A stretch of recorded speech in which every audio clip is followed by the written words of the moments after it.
गाडी आली आहे दाजी, श्रेयस आलाय, सौरभ आलाय, दाजी आहे. कंपनी लोक मला सारखे दाजीच बोलतात. थँक्स टू रेखा, कारण माझ्या बहिणीने मस्तपैकी एक ठेचा आणि डाळ आणि भाकरी पाठवली. आणि इथे जी लाईट गेली आहे त्याचं कारण आताच कळलं आहे आपल्याला. ते कारण आहे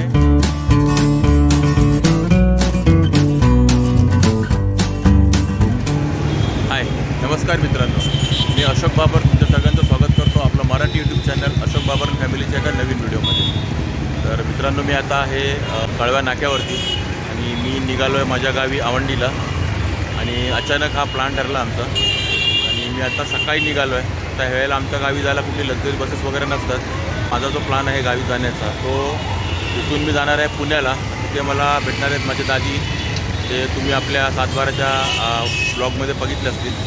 तर ते पण गावी निघालेत, त्यांची 4 व्हीलर आहे तिथून. तर मला इथून आता तिकडे जायचं आहे. त्यांच्याबरोबर मग 4 व्हीलरने त्यांच्या वॅगनरने आम्ही जाणार आहोत आमच्या गावी. तर असा आज आपला प्रवास आहे.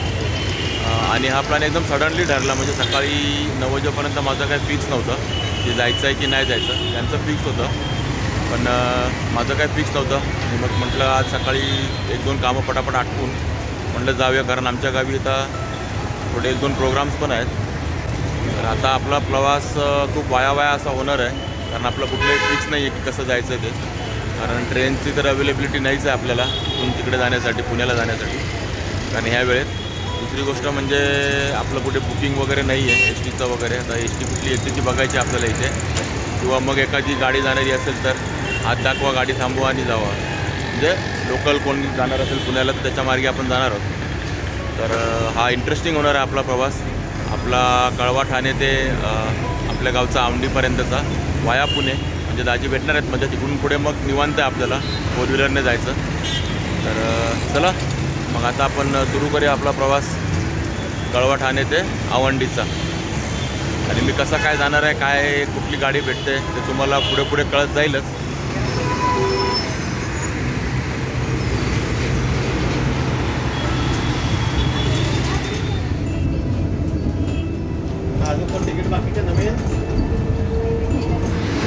आता आपला कळव्यावरून तुर्बापर्यंतचा एक टप्पा पूर्ण झाला आहे आणि आपण कळव्यावरून तुर्ब्यापर्यंत आलो ते NMMTच्या इलेक्ट्रिक AC बसने. त्याच्यातनं मी पहिल्यांदाच प्रवास केला. आणि आता आलो ते सानपाडा पोलीस स्टेशन इथे. आणि इथून आपल्याला जरा जास्त ऑप्शन मिळतील पुण्याला जाण्याचे.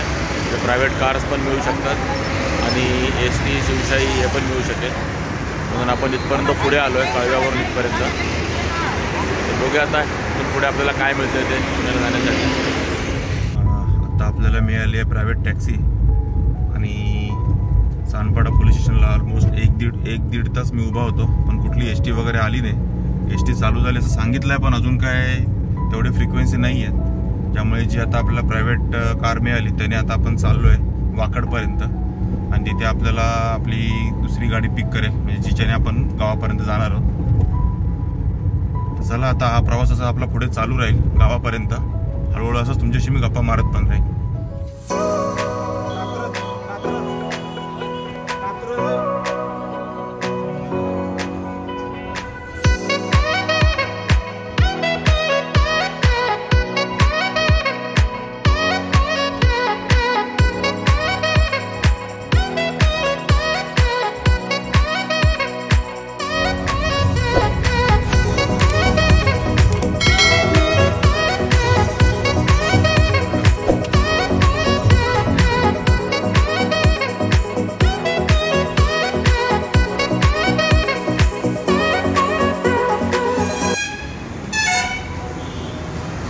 आता मी उतरलो आहे ते पुण्यामध्ये, वाकडच्या थोडं अलीकडे उतरलो आहे. आणि आता आपण बघितलं कारने आलो आणि इथे उतरलो. आता ते तोरणा मटण खानावळ प्रसिद्ध हॉटेल आहे इथे आपल्या बाजूला. पाठीमागे तुम्हाला दिसतं आहे का बोर्ड आहे, तोरणा मटण खानावळ. ते आपण उतरलो आहे. दाजी देऊवरने येत आहेत आणि ते आले की मग आपण त्यांच्या वॅगनरने आपला पुढचा प्रवास गावापर्यंत होणार आहे. आणि बरंच ऊन आहे इकडे, खूप गरम कडक ऊन आहे एकदम. आणि दुपारचे 1:30 वाजले. त्या मानाने आपण प्रायव्हेट कारने खूप लवकर येतो, म्हणजे 1-1.5 तासामध्ये मी इथे पोचलो आरामशीर एकदम. आणि आतापर्यंतचा प्रवास एकदम आपला AC मध्ये थंडगार झालेला आहे. कारण दोन्ही गाड्या आपल्या एसीच होत्या. म्हणजे कळवा ते आपला तुर्बे आणि तुर्ब्यापासूनची इथपर्यंत. त्यामुळे प्रवास एकदम निवांत निघाला. तर चला आता त्यांची वाट बघतो आणि ते आले की मग आपण त्यांना भेटूया आणि मग आपला पुढचा प्रवास सुरू करू. हे बघा आपली गाडी आली आहे दाजी. श्रेयस आला आहे, सौरभ आला आहे, दाजी आहेत. हां हे बघा श्रेयस एकदम एक्सायटेड आहे गावाला जायला. अरे आणि हा सौरभ पण. आता सगळं सामान वगैरे ठेवलं आहे गाडीमध्ये आणि आता इथून डायरेक्ट गावाला.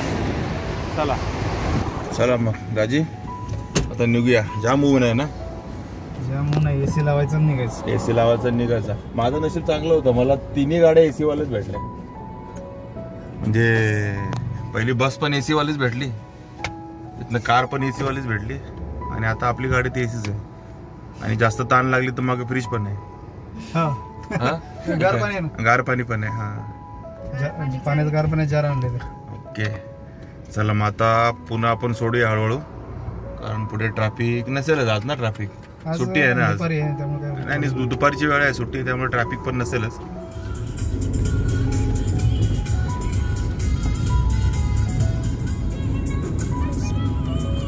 आता आपण आहोत ते पुणे स्टेशनच्या बाजूला. आणि दरवेळेला आपण गावाला जातो तर पहिला वेगळा रोड असतो, शिरवळ खेड शिवापूर मार्गे. पण हा रोड आता आपला आहे तो इंदापूर अकलूज मार्गे. त्यामुळे आपल्याला आता पूर्ण पुणे सिटीमधनं क्रॉस व्हायचं आहे. आणि तरी आज आपल्याला ट्रॅफिक वगैरे काय जास्त लागलेलं नाही. हे दुपारची वेळ आहे आणि सुट्टी पण आहे ना, बँक हॉलिडे आहे, त्यामुळे ट्रॅफिक नाही लागले. आता आपण आलो ते कोरेगाव पार्क.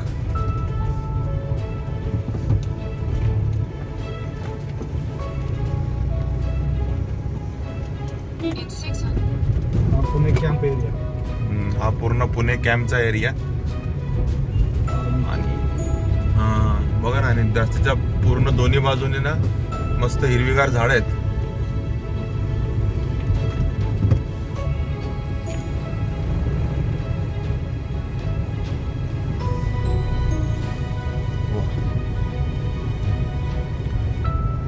अशी झाडी ना पूर्ण सगळ्या रोडना पाहिजे ना. अशी गाडी गार गार थंड चालेल एकदम. कंपनी लोक मला सारखे दाजीच बोलतात. त्यांना आधी माहित नव्हतं काय? नाही.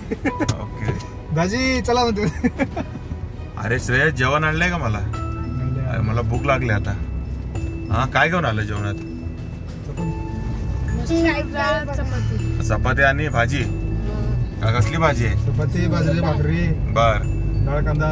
बर शाबाश. आपल्या आवडीचं आहे डाळ कांदा आणि हिरव्या मिरच्या ठेचा. अरे वा वा वा. आता मग जास्त भूक लागली मला आता. हा श्रेयस दही घ्यावं लागेल. दही कशाला? दही ठेचा खा. नाही नाही गरज नाही. ठेचा आणि भाकरी, बाजरीची भाकरी बस.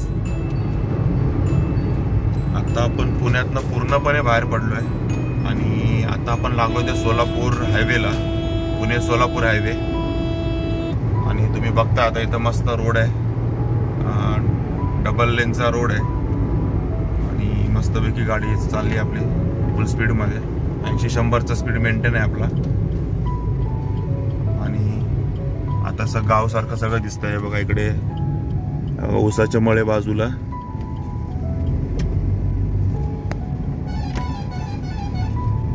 हे बघा इथे बाजूला सगळे ऊसाचे मळे दिसत आहेत तुम्हाला. आणि शेती दिसते, रस्त्याच्या दोन्ही बाजूला आहे शेती. आणि आता असाच रोड आपल्याला शेवटपर्यंत आहे. त्यामुळे आता काय आपण फुल स्पीड मध्ये जाऊ. आता 3:30 वाजत आलेत. आता फक्त आपल्याला एक झाड बघायचं आहे एखादं सावलीचं, आणि तिकडे थांबून आपल्याला आपलं पेटपूजा करायची आहे. त्यामुळे आता आपण हा पहिले पेटपूजा बाद में काम दूजा. बरोबर आहे.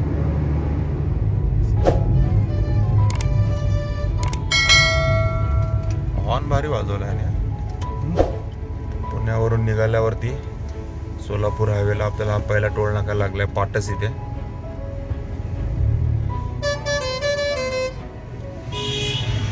रेड सिग्नल झाला scan. Okay very good. Auto scan आहे.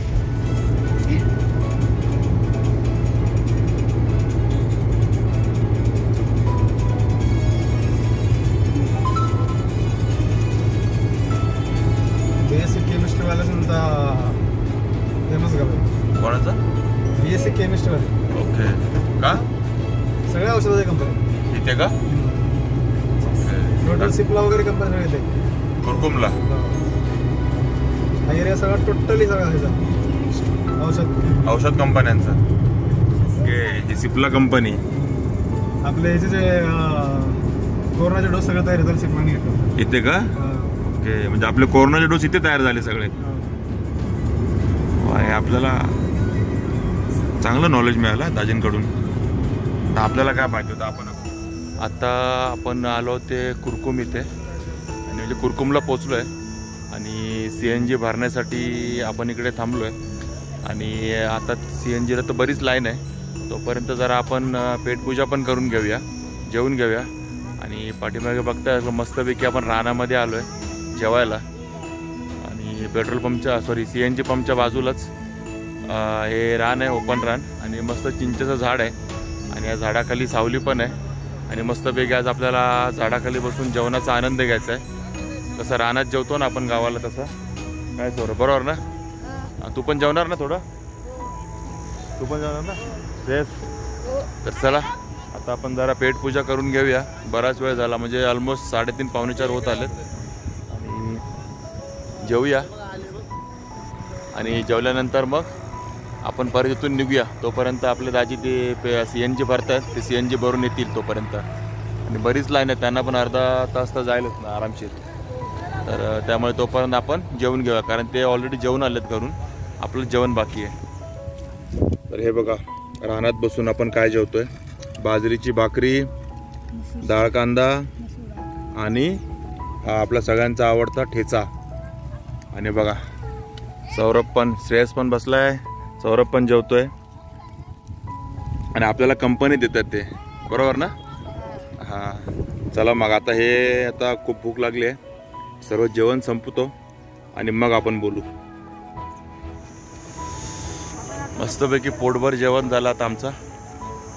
आणि रानात जेवण असल्यावर ना म्हणजे माझा स्वतःचा पर्सनल एक्सपिरियन्स की 2 घास जास्तच जातात. आता तुमच्यापैकी कोणकोणाची सहमत असेल तर कमेंट करून नक्की सांगा. कारण मला तर पहिल्यापासूनच जर रानात जेवायचो ना आम्ही लहान असताना, असं जनावरं वगैरे राखायला गेल्यावरती तर जास्त जेवण द्यायचं आणि तोच अनुभव मला अजूनपर्यंत येतोच आहे. आणि आत्ता पण आला रानात बसून जेवल्यावर मस्तपैकी ना 2 घास जास्त जेवण गेलं आहे आम्हाला. आणि आता जेवण वगैरे झालं आहे आणि थँक्स टू रेखा, कारण माझ्या बहिणीने मस्तपैकी एक ठेचा आणि डाळ आणि भाकरी पाठवली आणि त्याच्यामुळे काय झालं आम्हाला रानात बसून जेवण्याचा आनंद मिळाला. मेन तर थँक्स त्याच्यासाठी. नाहीतर मग कुठलं तरी हॉटेल बघून आम्हाला तिथे जेवायला लागलं असं जे आपण नेहमी जेवतो. पण थोडासा वेगळा अनुभव, वेगळा एक्सपिरियन्स मिळाला आपल्याला आणि मस्त वाटला. तर चला आता जेवण वगैरे झालं आहे, आता इथून निघूया. इथून पण आम्हाला आता गावी पोचायला तरी अजून 4 तास लागतील. म्हणजे आता 4 वाजलेत तर मला वाटतं 8 वाजेपर्यंत आम्ही घरी पोचू. डिपेंड आहे पुढे रोड किती खाली मिळणार आहे आम्हाला. हायवे तसा गावचा साईडचा हायवे तर खालीच असेल. आणि दाजींचा पण मला वाटतं CNG आता बराचसा नंबर लागला असेल. तर कुठे नंबर लागला तो पण आपण जाऊन बघूया. तर चला निघूया आता मग इथून आणि बघू रस्त्यात काय भेटेल तुम्हाला दाखवतो. नाहीतर मग पुढचा कुठे हॉल्ट होईल तिथे आपण भेटू. आणि हे जे तुम्हाला इकडून दिसतंय की नाही माहीत नाही, हे आहे उजनी धरण. त्याच्यावर भरपूर जिल्हे अवलंबून आहेत आपल्या महाराष्ट्रातले. ते हे सगळ्यात मोठं धरण उजनी धरण आणि खूप लांबपर्यंत पसरलेलं आहे. आणि आता जे तुम्ही बघितलं उजनी धरण, ते धरण आहे भिगवण इथे. आपल्या पुणे सोलापूर हायवे रोडवरती लागतं भिगवण गाव, भिगवण सिटी तिथे आहे हे उजनी धरण. आणि ह्या भिगवणची खासियत आहे ना, इकडे मच्छी खूप छान मिळते आणि ते मच्छीचे हॉटेल्स खूप आहेत ह्या रोडवरती. तर आपण आता तर खूप लेट झाला, आपल्याला 5 वाजून गेले, त्यामुळे काय आपण आता त्याचा आस्वाद नाही घेऊ शकत मच्छीचा.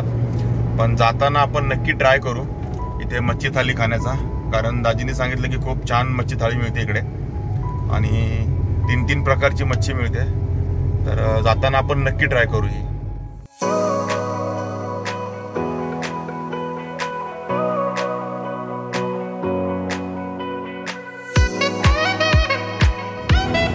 मला वाटतं मागच्या 10-15 किलोमीटर पासून आम्ही पुढे आलो, तुम्हाला दाखवायला उजनी धरण तिथून. पण अजून पण ते बघा एवढं लांब लचक हे पसरलेलंच आहे. उजनी धरणाचं पाणी इथपर्यंत आहेच ते.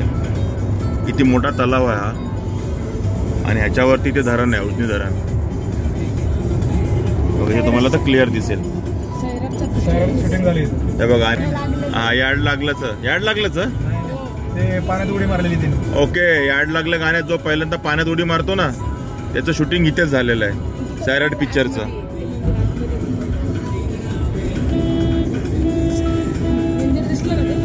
ओके, कुठे आहे? ओके, एकदम आतमध्ये मंदिर आहे का? त्याच्यात आपल्याला दिसणार. पाऊस सुरू झालाय काय? आपण पुण्यातून निघालो तेव्हा कडक ऊन होतं, म्हणजे मुंबईतून निघाल्यापासून, ठाण्यावरून निघाल्यापासून कडक ऊन होतं. पण आता हे इंदापूरच्या जवळ आलोय आपण, एक 2-4 किलोमीटर बाकी इंदापूर. आणि आता वातावरण बघा अचानक बदललंय, एकदम पावसाळी वातावरण झालंय. कधी पाऊस येईल असं वाटतंय आणि मला वाटतंय की आता रस्त्याला पाऊस लागेलच आपल्याला. हा, ही शक्यता पूर्णपणे वाटते. तुम्ही बघता आपल्या पाठीमागे ह्या CNG पंपवर, हा इंदापूरचा CNG पंप आहे आणि ह्याच्यावरती किती गर्दी आहे गाड्यांची. आणि ही गर्दी काय आहे तर आपल्याला जर आपल्या गावी जायचं आहे, म्हणजे आपल्याला आपल्या गावी आवंडीला जायचं आहे किंवा अकलूज, सांगोला ह्या रूटला जायचं आहे, तर त्या रूटसाठी हा तुम्हाला शेवटचा CNG पंप आहे. त्यामुळे तुम्हाला इथेच CNG मिळेल शेवटचं भरायला. आणि त्यामुळे एवढी गर्दी आहे. आणि गर्दी दुसऱ्या कारणामुळे, कारण या पंपवरती लाईट गेलेली आहे आणि लाईट गेल्यामुळे जागेवर सगळं ठप्प आहे. जर कोणी हा माझा व्हिडिओ बघताय तर आपल्या या रूटवरती अजून जरा पंप वाढवा CNGची, कारण मला वाटतं अर्धा तास पण लोक इथे थांबले आहेत आणि आमचा नंबर तर खूप लांब आहे, 2 तास लागतील आम्हाला. तर या रूटवर CNG पंप वाढण्याची खूप आवश्यकता आहे, कारण इथे लोक आता बघा कसे बसले सगळे इथेच आणि दुसरा ऑप्शन पण नाही इथून जवळ. त्यामुळे हा खूप मोठा प्रॉब्लेम आहे या रूटला. CNG गाड्या तर चालू केल्या आहेत पण त्यासाठी पंप कोण देणार? तर गव्हर्नमेंटने लवकर CNG पंपचे अप्रुव्हल द्यायला पाहिजेत आणि नवीन पंप इथे उघडले पाहिजेत. ॲटलिस्ट 15-20 किलोमीटरवरती एखादा पंप उघडा किंवा मोठ्या सिटीमध्ये उघडा. आणि इथे जी लाईट गेली आहे त्याचं कारण आताच कळलं आहे आपल्याला. ते कारण आहे सध्या चालू झालेलं महाराष्ट्रातलं लोड शेडिंग. म्हणजे रात्री 11 वाजता आता इथे लाईट येणार आहे आणि त्यानंतर हा CNG पंप चालू आहे. म्हणजे किती लोकांचे हाल आहेत. CNG गाड्या चालू करून काय उपयोग आहे? मग नक्की लक्ष द्या याच्याकडे. आता आपण इंदापूरपासून एक 15-20 किलोमीटर पुढे आलो आहोत आणि तुम्ही आता बघताय रस्त्याच्या दोन्ही बाजूला मस्त शेती आहे. आणि आता आपण गावापासून खूप जवळ आलो आहे. ऑलमोस्ट मला वाटतं 70-80 किलोमीटर आता माझं गाव राहिलं आहे इथून पुढे. आणि हे वातावरण पाहिलं की खूप छान वाटतं. गावात आलो आहे आपण, गावचं फील यायला सुरुवात होते. असं बघितलं की नाही आमच्या गावी पण असंच आहे. आणि हे बघा इकडे दोन्ही साईडला असे मस्त मळे फुललेले आहेत आणि इकडे कसं पाणी भरपूर असल्यामुळे ना इथे 12 महिने शेती चालू असते आणि खूप छान वाटतंय. आणि हा सौरभ पण आहे. तर आता 6:15 वाजलेत. एवढ्या लवकर अंधार नाही व्हायला पाहिजे, पण कसं आहे ना ढग दाटले आहेत, पावसाचं वातावरण आहे, त्यामुळे थोडंसं अंधारमय वातावरण झालं आहे. त्यामुळे कसं आहे इथून पुढे आपल्याला जास्त काय शूट करायला मिळणार नाही, कारण अंधार वाढत जाईल आणि काय दिसणार नाही. आणि आता दाजी पण बसलेत गाडी चालवायला आणि हा बघा हा पण आहे आपल्याबरोबर. तुम्ही बघितलंच आहे याला. तर आता इथून पुढे आता डायरेक्ट आपण भेटू घरी पोहोचल्यानंतर शक्यतो, कारण इथे शूट करायला काही जास्त मिळत नाही.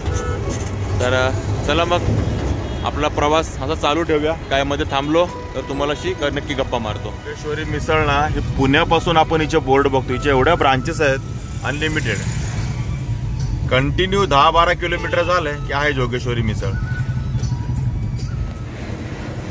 तर आता मी माझ्या गावच्या बाजूच्या गावात पोचलोय. शेगाव म्हणून गाव आहे तिथे आणि इथून माझं गाव एक 7-8 किलोमीटरवर आहे. आणि इथे आता आम्ही जेवणासाठी म्हणजे डिनरचा ब्रेक घेतला आहे आणि आम्ही आता जेवूनच घरी जाणार आहोत. चिकन हंडी आली आहे तर ही आता संपू आणि मग मी तुम्हाला घरी जाऊन भेटतोय संपवल्यानंतर.